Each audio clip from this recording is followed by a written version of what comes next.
It's Monday afternoon and we are all back and settled, and I wanted to shoot a final recap video about the trip to Nicaragua.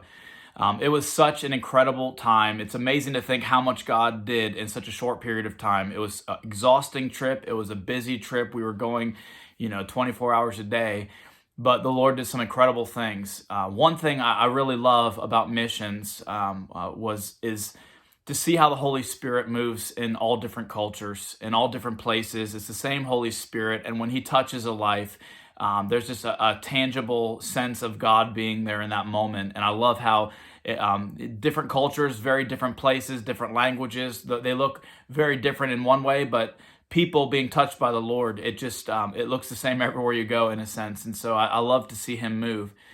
Something about this trip that was unique was really just the emphasis on spiritual warfare.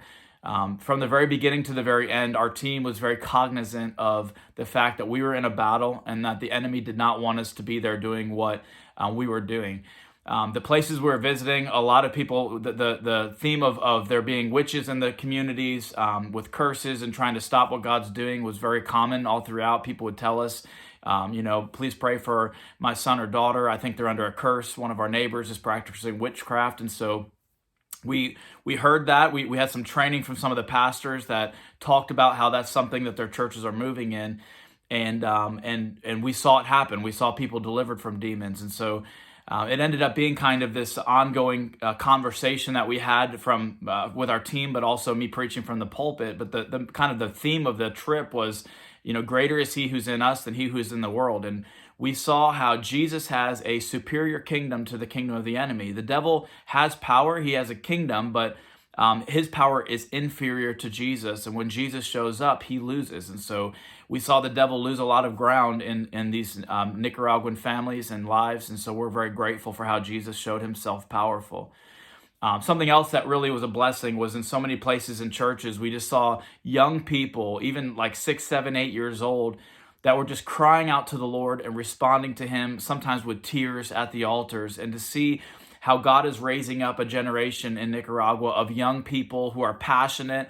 They weren't goofing off and playing around in service. They were responding to the Lord. And it was really a powerful reminder of how important the next generation is, and to see that God is raising up a generation on fire. And so that was such an encouragement and a blessing to our team. And the other thing that I was thinking about is just how much of a blessing it is for us to go to a nation like that. Several of the pastors just wanted to sit us down and express how grateful they were that we took the time to come to minister, how much of an encouragement it was to them and their communities.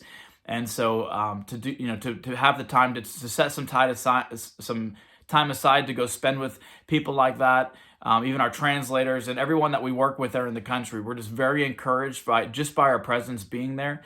And so just by showing up and doing the ministry, a lot of people were encouraged, and I'm sure many that we don't even know personally. And so I wanted to just wrap that up and just talk about that and just share some of those thoughts, but also to continue to thank you, those who are supporting us, those who are praying for us. You really have made these trips possible. And we're so grateful. Every life that's touched is fruit of your prayers and fruit of your giving. And so thank you so much for your generosity with your time, with your prayers, and with your finances.